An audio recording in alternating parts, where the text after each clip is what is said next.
is David Ferguson. I'm the head of the School of Divinity here in Edinburgh University, and it's my very great pleasure to welcome so many of you to this important event here this morning.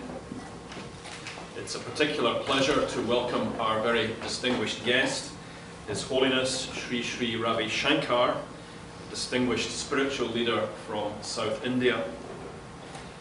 Well known in the fields of music, education and religion, His Holiness established in 1982 the Art of Living Foundation. This is an organisation that is dedicated to drawing people together from across different cultures and traditions, and in drawing attention to the practical wisdom that is shared by these cultures and traditions. His Holiness has performed a vital service to many people in our world today.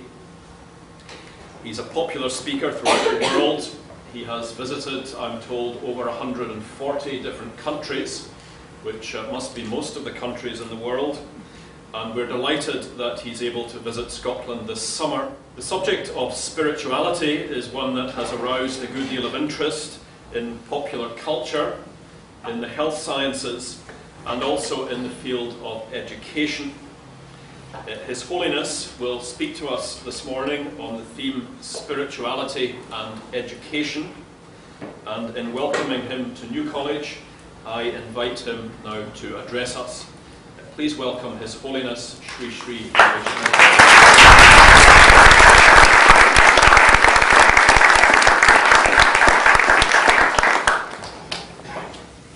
Thank you. Thank you for such a warm welcome in the rainy day. You know, in India there is a proverb that says when it rains, that means God's so happy.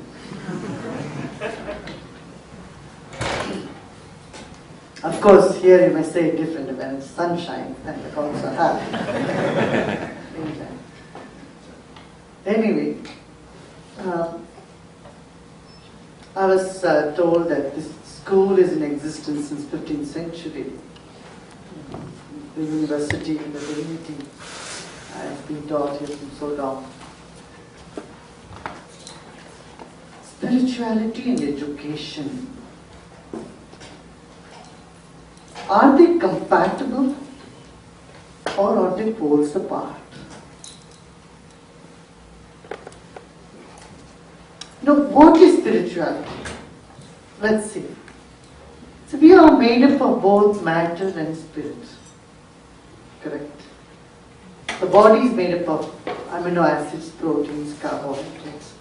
But our spirit is made up of what? Understanding, studying, and applying that in our day-to-day life, I would call spirituality. Our spirit is made up of beauty, truth, love, compassion, awareness, service, attitude to serve, sense of belongingness.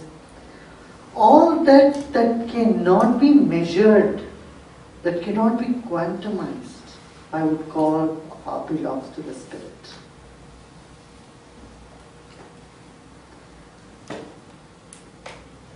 Are they in loggerhead with each other, science and spirituality? I would say no.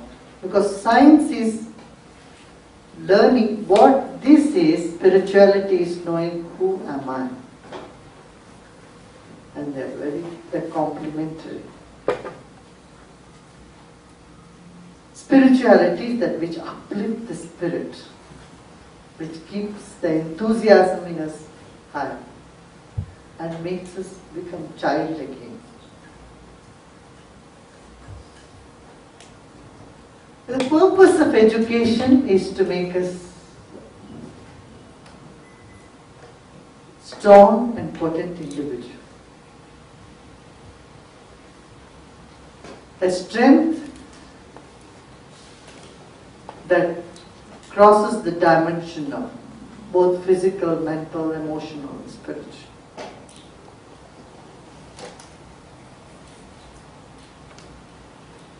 Are you all here?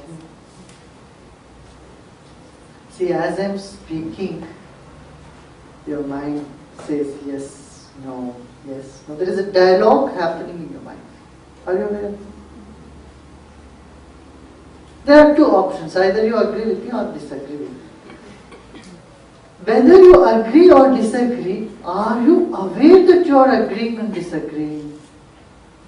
This is the most important. That level of awareness that brings a shift in us to know that we are agreeing or we are disagreeing makes all the difference in our behavior, in our attitude, in our general attitude towards our society and ourselves. I feel the education had to make us so strong and powerful from within. Here, spirituality and education go very well together. Today, due to stress, there is a lot of frustration, especially among youths. In India, the most educated part of India, Kerala, had a lot of maximum suicidal rate in the country. Similarly, Finland, where per capita income is the highest, has maximum suicide tendencies in people. What is the reason? Why do educated people commit suicide? And even big authors, well-known authors who write books about making friends and about all this, they all commit suicide.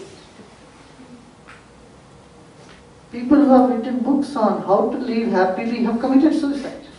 Lack of spirituality leaves you in a vacuum in which either you get frustrated or violent, frustrated and violent, or suicidal and depressed.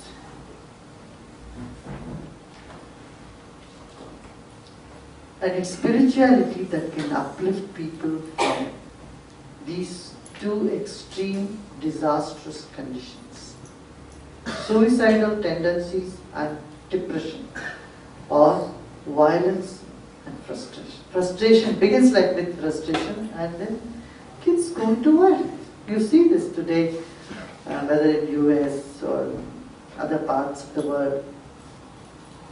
Children are so violent. School kids are violent. College, those who promote violence or advocate violence are looked up upon as heroes. Pride somehow wrongly got itself attached to violence. A compassionate, loving, a calm person cannot take pride in being calm.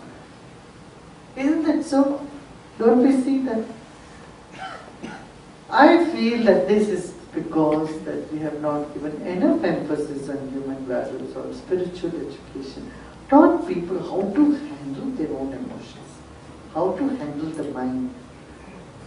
We have not studied much about our spirit, who we are, what do we want. So simple steps I would suggest is cosmology, study of cosmology. See your life in context with the vast universe. What our life is after all, 40, 50, 60, whatever years, 80 years, 90 years of life period. Seeing it in context with billions of years as possible. The planet has been in existence. So seeing life in that context, students and children don't go to commit suicide if they get low marks or if they feel disappointed, if they fail in a subject or had a tiff with their boyfriend or girlfriend. If their hearts are broken, they go and either kill somebody else or kill themselves. You know. This tendency we can reverse if we give them a broad-based spiritual education. Here, I make a distinction between religion and spirituality. I would say religion is the banana skin, spirituality is the banana, the substance. the scream of all religion is spirituality.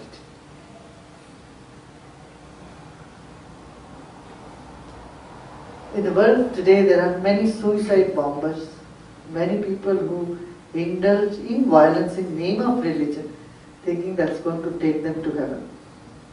And I think only they go to heaven, everybody else go to heaven.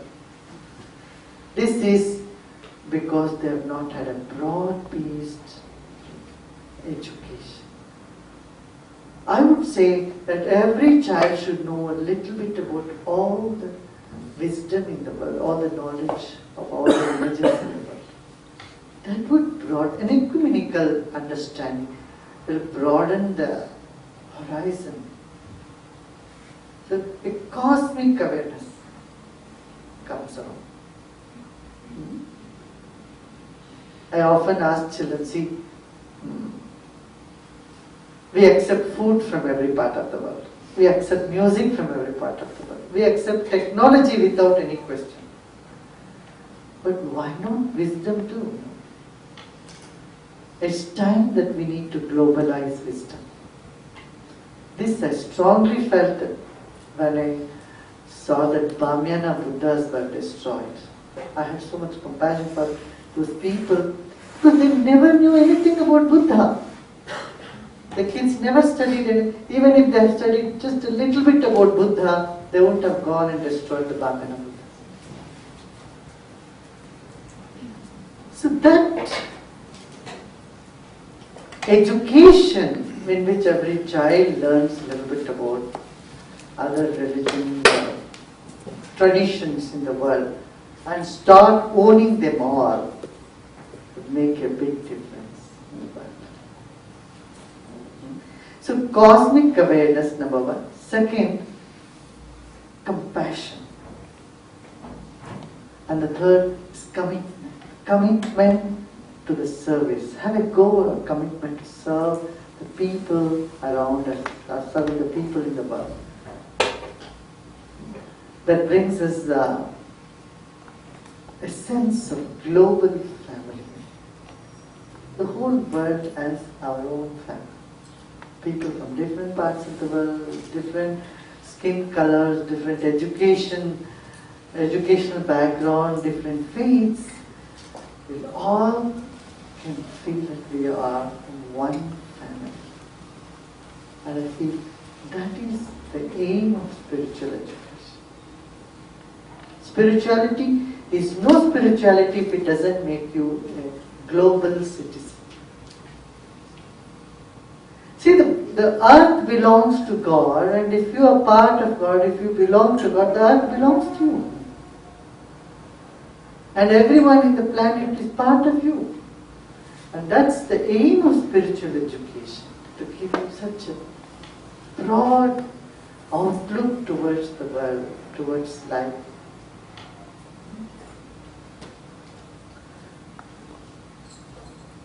And the name university itself indicates that universitism that gives you a universal awareness. Not just about matter, but about our planet as well. I know. Not just about the things that we study which are universal, but to create such sense of belongingness.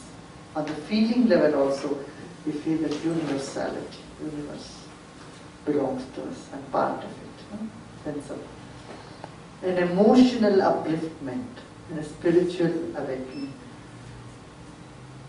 I feel is an integral part of education.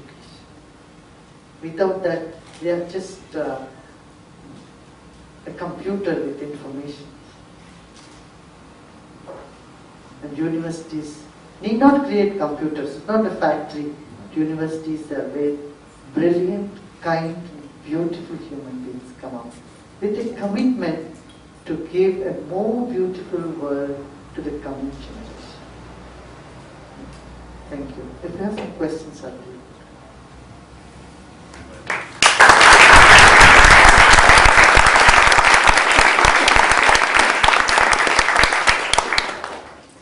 Well, as His Holiness has indicated, he's willing to take questions and to enter into conversation with us. I know he has a busy schedule and is due early this afternoon in the Scottish Parliament, but I think we have at least half an hour for conversation and discussion, and I invite you now to take this opportunity of raising any questions with our guests. The 3 words: information, knowledge, and wisdom.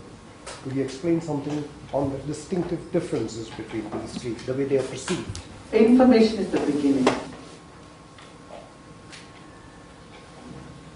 Knowledge, when that is well lodged in your system. Wisdom, when it's totally integrated in your life, and it cannot be separate from your life. That's wisdom. Well, you know, we give meaning to the words. This is one way to look at it. But there are many ways. You can give many different meanings to the same words.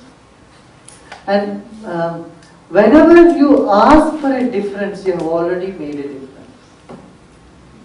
Do you get it? If you say, what is the difference between an apple and a banana? You have said it already. Apple is an apple and banana is a banana.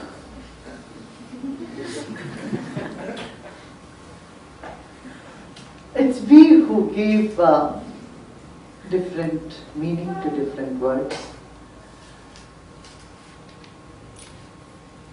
And what lies beneath that, which we cannot capture through words, is what we can feel. Yeah.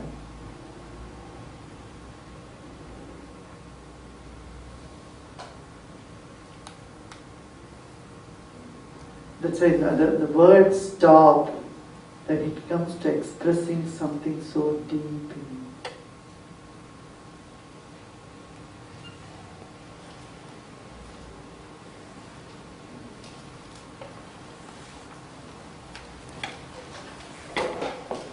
Thank you for your message, very reassuring. It seems I'm from India. We have very rich spiritual tradition and deep wisdom. My question is, this troubles me as an Indian, and I would like to have an answer from you. When can we Indians be delivered from having all these answers that we know everything about everything? Can be delivered from the indignities of poverty, like starvation, death, illiteracy, and so on and so forth. When we in India can be out of all this misery? What answer you have for this? When people start doing service activities, you know, those who have should start sharing it with others, not just spend all the money that you earn on just yourself. Only then, and then second thing is to establish a sense of self-confidence in people. If you rob a person of his self-confidence, he becomes like a vegetable. You give him 10 opportunity to do something he doesn't want to do. He just wants to point a finger at somebody who has, you better give me, I don't have. You know, taking pride in poverty is a problem. This is the case in most of the developing countries throughout the world. There is low self-esteem among the youths. So they don't want to enter into a venture, entrepreneurship. We have worked on this level in India with many youths, as many as 300,000 youths. We trained them in the last 2.5 years. What we call as YLTP, Youth Leadership Training Program. Tell them, you take leadership amongst you, take responsibility for your life. You know, there are ample number of schemes that the government floors and the private sector gives, but that lethargy and sense of low self-esteem doesn't let them come forward. And we were able to do quite a bit of work. Can you imagine, last 1 year we could adopt 21,000 villages in India. We could give them water. Another biggest menace is alcoholism. a poor man also earns almost the same money as a white-collar person in a city, but he spends half that amount in alcohol, in drinking. He drinks and beats his wife in the night, and morning he apologizes. So this goes on. So we could do some work in that direction also to bring people, come out of alcoholism, tobacco, cigarettes, these things. So like that, we have to work. See, your question is, in spite of all spirituality, why India is still poor? I would tell you, just imagine, India has only 1/3 the land of America and 3 times the population of US. With 22 different languages, 600 dialects, so many religions, and such an old language, resources are always exploited and drained, and the land is very old, unlike America, which is new land. In spite of all this, if it's still existing as a country, is a miracle. It should have become like a former Yugoslavia long ago. And what still holds things there, and I will tell you, even mental diseases are much, much lower there now in India. And people, even in village you go, there is certain amount of human values. People share, they may have just one loaf of bread, but they'll share half of that with you. So there are certain values, certain things that are there that one need to appreciate and uplift. At the same time, the world need to learn from every culture, from every way, something that's so beautiful. I would say, we need to be a global person, global citizen. We need to learn teamwork from Japanese, precision from Germans, marketing skills from Americans, decency from British, the decency in etiquettes and the way the British courtesies are. I think there's no other country in the world which has so courteous as like Britain. And human values from India.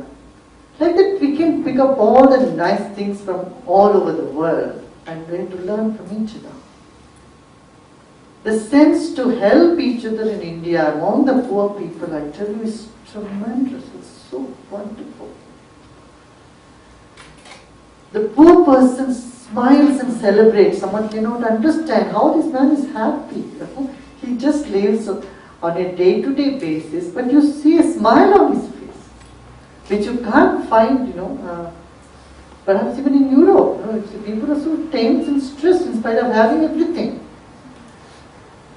So the concept of happiness and well-being is very different in different parts of the world. This is my experience.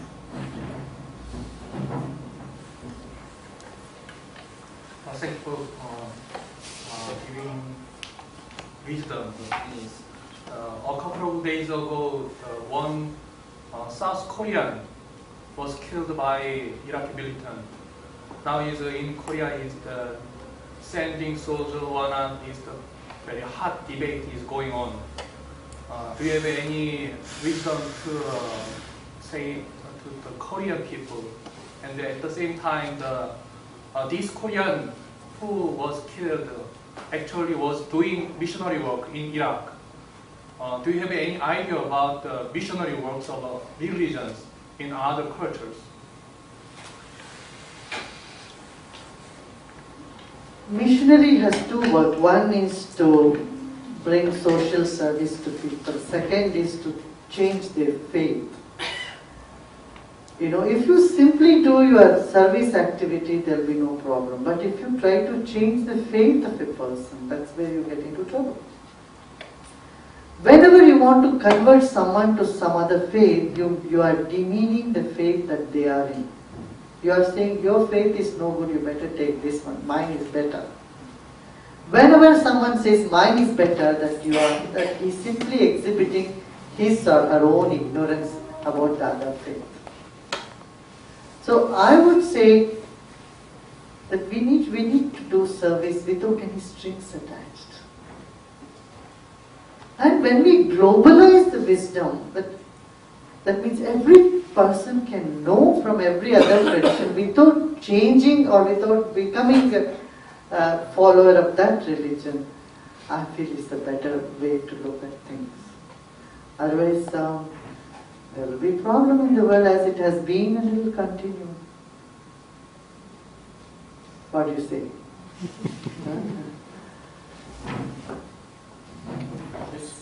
I work in education, and this discussion is education and spirituality.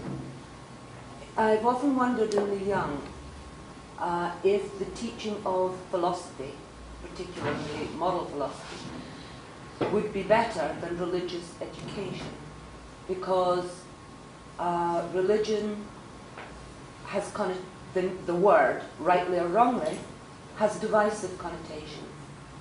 But the teaching of philosophy is the universal truths that you are discussing here, and has been taught since BC, with many of the ideas that you're discussing at the moment. Do you think it would be a move for the better? Absolutely, absolutely. That's what I say is a spiritual. Instead of philosophy, I use the word spiritual education.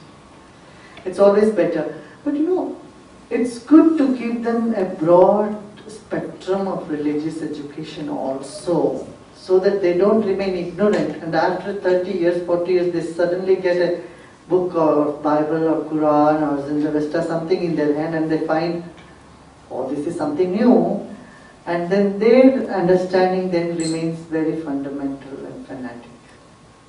So from the childhood, from the school days, if they know a little bit about all the religions, then nobody can mislead them in the later days. Because they will see, oh look, this is in this. A comparative studies. Not in depth it's impossible. But see, there are 10 major religions in the world. If we know a little bit about each one of them, the common thing or the differences in each of them, I think it will enrich students' outlook towards life. See, we need to learn from Russia, where Russia completely sidelined religion, but it didn't succeed. People went back to it with all the more force, right? So it's better to not throw anything away, but just include and make a peace with everything. Excuse me, but Russia also sidelined philosophy. Right, yeah. We have a question One. from the front row here.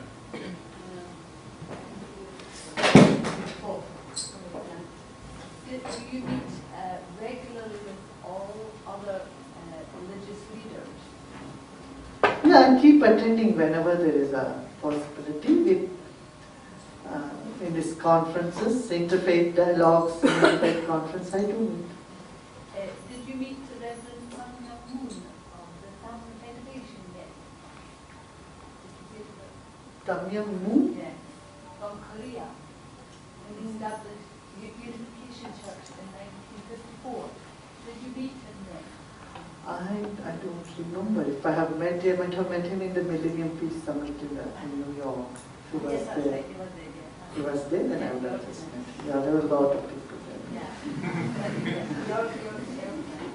Yeah. Thank you. The philosophy is the most important thing. I feel that's what we all have to focus on.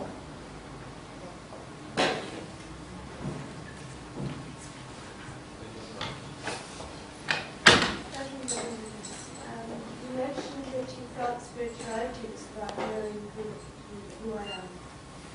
And I wondered if I might have the temerity to ask you to share with us what you believe the most nourishing aspects of your own experience of yourself are.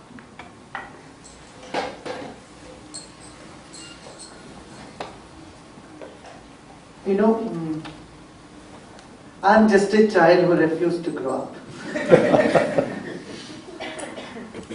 And I'm not going to grow up, I'll remain a child.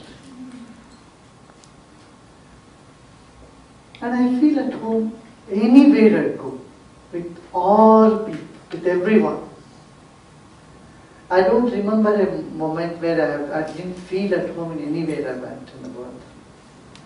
I sometimes feel strange, but that is what it happened. Even when I go to my own headquarters, I don't feel any better or different than I am here now. Today, this could be my home. I can just sit here.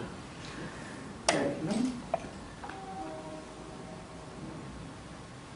And from my side, I decided to feel that everybody is mine. I belong to everyone.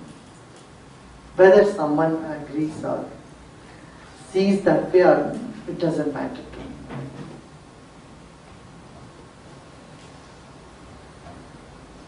If you know, when the mind becomes quiet, all the thought waves become quiet inside, you feel such a depth and expansion within you. It's like a feeling of center everywhere and circumference nowhere. And I feel it's quite natural and common for every one of us to have that feeling. As a child, we have done all that. The purpose of yoga is to make us a child again. If you observe a kid from the time it's born to the age of 3, it does all the yoga exercises. Have you observed? You know, a child first on the tummy puts the leg up. The child doesn't sleep like us. And then it goes on the tummy and then does the cobra pose.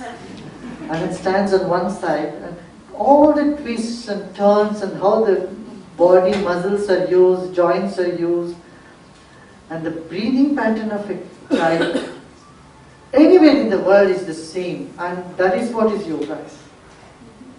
And that helps the blood circulation, it helps our brain and the consciousness of our awareness, intelligence, everything to grow.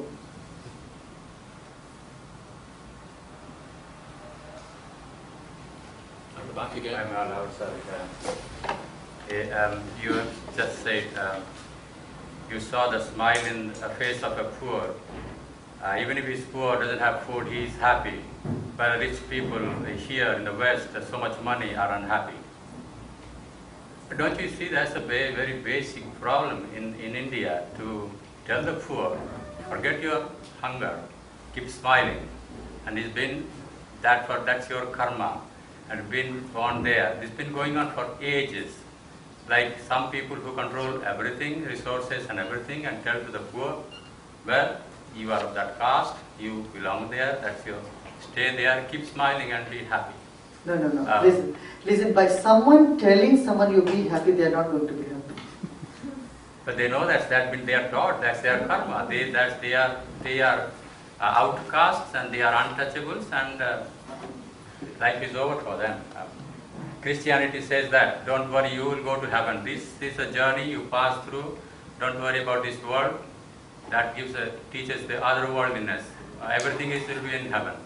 And Hinduism teaches some castes are fixed, some people are fixed in their places, and don't worry about materialism and food and clothes and all that. Something like that. I think many of these criticisms are because of not full knowledge. Hinduism has never said you are born into a caste, you are fixed. It said, Janmana jayate shudra, karmana dvija uchite. Everyone is born the shudra. Shudra means one who runs crying away. Karmana dvija, by your action, you qualify into different category of, I tell you, this is a wrong understanding. This is a wrong interpretation, and there are not enough preachers to tell people be happy. This is your poverty, be in the poverty, be happy. Nobody will listen. It's not possible. See, in US alone, 1 in every 4th child has to go to psychiatrist. This is a research. Have you heard about this in the papers? 1 in every 4th child is seeing a psychiatrist. I mean, the problems are different in different places. It's not just you becoming rich, you can be happy. In Oxford, a professor had done a research, I don't remember his name unfortunately now. He said the happiest people in the world live in Bangladesh. There is no Hinduism in Bangladesh. But people are happiness and joy and wealth are not so much connected, though there is some connection. He put America in number 43 and Germany 46. It's a survey done by that. Don't think that only rich can be happy. There are poor people who can be happy. There are rich who are so miserable, so unhappy. Can't trust anybody, there is no value, there is no friendliness. This is what I'm saying. You have to see life in a broader perspective. Of course there are exploiters in the world. Exploiters are all everywhere. This is because lack of human values. If human values are there, compassion is there, love is there is always sharing. As philosophies are taught in people, then there is compassion. There is humanness. I would say it's not because of Hinduism, not because of Christianity. It's because of lack of human values. The society is suffering. Don't demean the great traditions in the world. They all had come up with great wisdom and knowledge and which can help the society in many ways. I mean, every tradition has contributed something good to the world. And we need to, of course there are some wrong things in every tradition here and there. People are exploiters in every way. But there is that saying, don't throw the baby with the bathwater. That's right. Would you care to expand? You just started with Janmanath Jayate Shudra Sanskara Ruchate. The next line I think is Vedapati cha Vipra Brahma Jnana Brahmana. That would probably highlight the essence. Yeah, one who has that big awareness, one who doesn't think about himself alone and works for everybody, is the Brahmin. They said in a family, a mother is a Brahmin because mother always cooks for everybody, doesn't bother whether the food is there for her or not. But the father is a Kshatriya, means a warrior. He gives to everybody, but he keeps himself so that he can give. And the children are Vaishyas, the children because they think what I gain, what I lose. They think about what do I get. And a father never thinks, what do I get? He wants to take care of the whole family. And the children who run all the time crying, they're called the Shudras.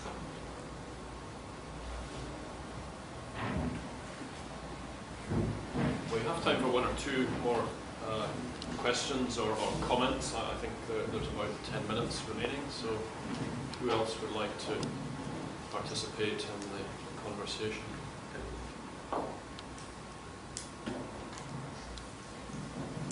There is a great artist in Spain called Tapez, I don't know if you have heard of him, whose work is painting, but it's based on philosophy of lack of dualism, and he counters the dualism of spirit and matter. So his work is matter paintings. What do you think about this long tradition of division of spirit from body, and do you think that losing that would help? If you're a scientist, you can understand this better. You can understand philosophy only if you're a scientist. So there are molecular levels and there is atomic level. The molecular level is also true. Different molecules have different properties. But when you transcend and go to atomic level, everything is one. So duality is also true. And the Advaita, or the Oneness is also true. There's only one. Non-dual aspect is also true. I don't see a conflict in that. So for your understanding, at one level you can say matter and spirit separate. It's an experiential reality. Then you move on to the existential reality, that is, there's only one.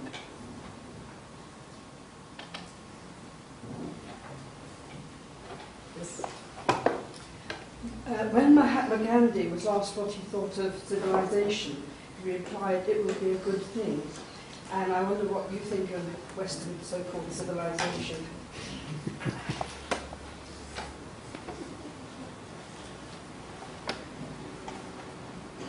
Western civilization has a scientific temper and it's moving ahead in the world and has, to a great extent, imbibing human values. The only drawback is the consumerism which has taken over the Western civilization, which is causing a lot of stress and depression, frustration among people. If we can handle these ills of greed and frustration, progressive aspect of Western civilizations is something that should be adopted by all the civilizations. Thank you. Well, I think we're just about out of time, but before we close, let me thank His Holiness very warmly for his visit today. It's been our great pleasure to host this lecture, and we thank you for your words of wisdom and for your willingness to enter into such a friendly conversation with a number of people here.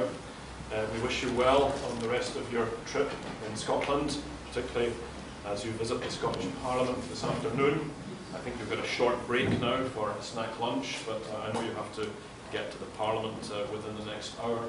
But we thank you for joining us this morning, and we wish you well on your travels throughout Scotland. Thank you very much.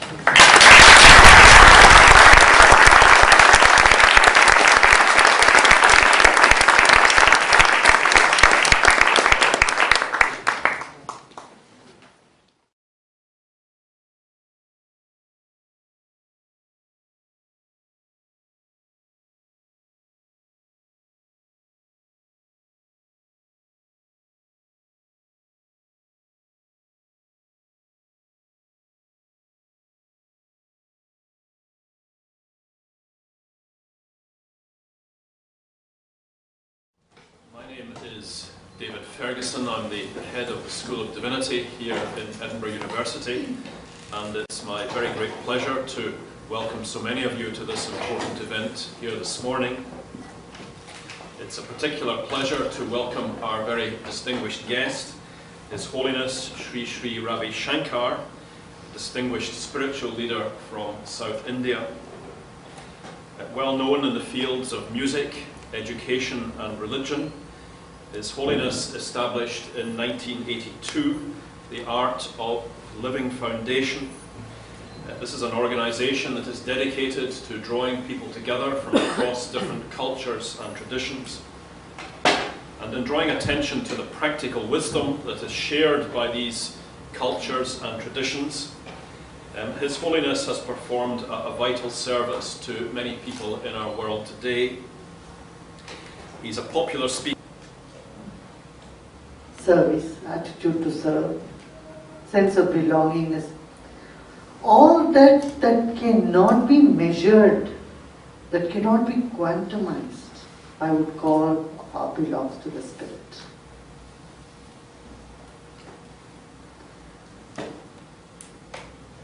Are they in loggerhead with each other, science and spirituality? I would say no. Because science is learning what this is, spirituality is knowing who am I. And they're complementary. Spirituality is that which uplifts the spirit, which keeps the enthusiasm in us high and makes us become child again. The purpose of education is to make us strong and potent individuals. a strength that crosses the dimension of both physical, mental, emotional, and spiritual.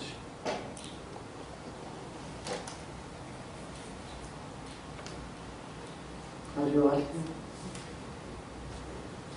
See, as I'm speaking, your mind says yes, no, yes, no. There is a dialogue happening in your mind. Are you aware? There are two options. Either you agree with me or disagree with me.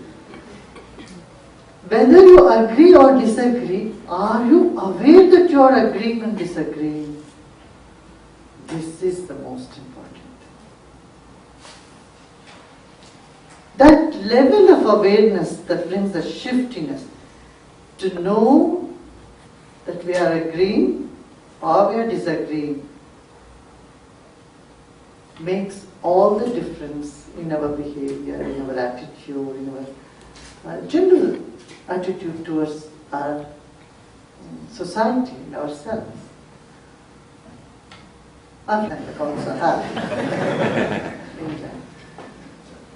Anyway, I was told that this school is in existence since 15th century. The university and the divinity has been taught here for so long. Spirituality and education, are they compatible or are they poles apart? Now, what is spirituality? Let's see. So we are made up of both matter and spirit. Correct? The body is made up of amino acids, proteins, carbohydrates. But our spirit is made up of what? Understanding, studying, and applying that in our day-to-day life, I would call spirituality. Our spirit is made up of beauty, truth, love, compassion, awareness. Speaker throughout the world.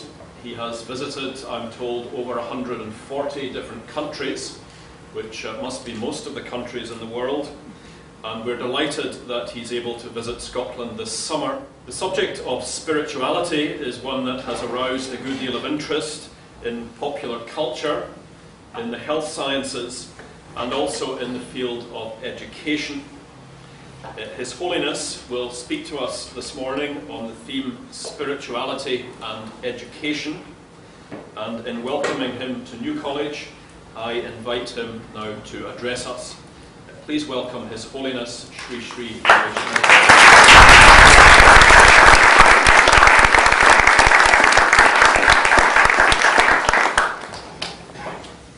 Thank you.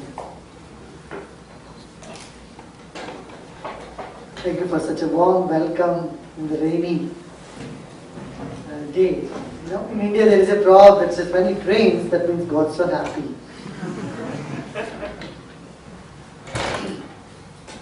Of course, here you may say it different when it's sunshine.